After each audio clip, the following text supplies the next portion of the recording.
2 ঘন্টা অপেক্ষা করতে করতে এখন আমি নিজেই খুঁজতে বেরিয়ে গেছি, আর বুঝতেই পারছি না কোথায় চলে গেল।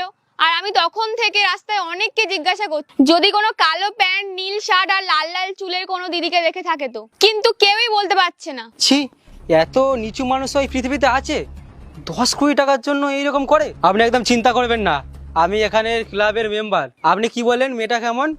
কালো প্যান্ট ছিল, নীল ছিল, চুলটা লাল ছিল, তাই তো? আপনি একটা কাজ করুন, আপনি আমার সাথে আমার বাড়ি চলুন, আমার বাড়ি ওখানে রেস্ট নিন, আর আপনার সাথে কে এরকম করছে আমি দেখছি, আমি ওনাকে খুঁজে বার করছি। আপনি চলুন। ঠিক আছে দাদা। হ্যাঁ, আসো আসো, এটা আমার বোন। তুমি এখানে কি করছো? ম্যাডাম আপনি এখানে? তোরা দুজনকে চিনিস? না দাদা, আমি একে চিনি না। হ্যাঁ স্যার, আমি ওনাকে চিনি।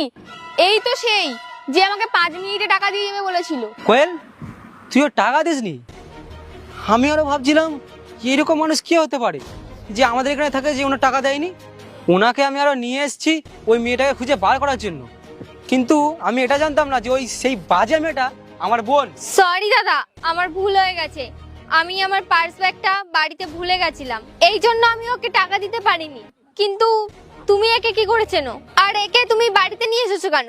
আমি ওকে চিনি না, ওনার সাথে আমার রাস্তায় দেখা হয়েছে, আর উনি আমার সাহায্য করেছে। আমার মানি ব্যাগটা রাস্তায় পড়ে গেছিল, কিন্তু উনি কত সৎ, উনি পুরো সততার সাথে সেটা আমার ফেরত দিল। ওতে আমার এটিএম ছিল, টাকা পয়সা ছিল, উনি আমার সাহায্য করেছে, তাই আমি ওনার সাহায্য করবো বলে আমি আমার বাড়িতে আনলাম। আর শেষমেশ আমার বোন এটা করেছে, এবার আমি ওনার সামনে আমার মুখটা কি করে দেখাবো? সরি দাদা, আমার ভুল হয়ে গেছে। আমি এক্ষুনি এনে দিচ্ছি ওনার টাকা।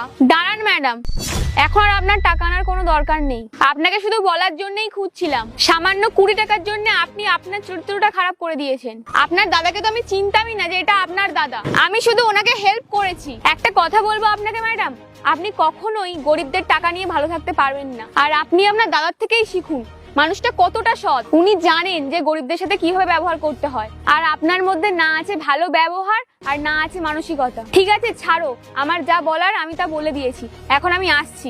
দাঁড়াও দাঁড়াও বোন, আমি তোমার প্রাপ্য টাকা না নিয়ে আমি যেতে দেবো না। না দাদা, আমি এত টাকা নিতে পারবো না। দেখো বোন, আমি তোমাকে বেশি টাকা দিচ্ছি না, আমি শুধু তোমার সততার দাম দিচ্ছি। যে এতটা টাইম নষ্ট হলো, আপনি যে এতক্ষণ ধরে ঘুরছিলেন, আমি সেই টাকাটাই আপনাকে দিচ্ছি। আর হ্যাঁ, আমার বোনের জন্য আমি আপনার কাছে ক্ষমা চাইছি, আপনি শুধু ওই টাকাটা রাখুন। ধন্যবাদ দাদা।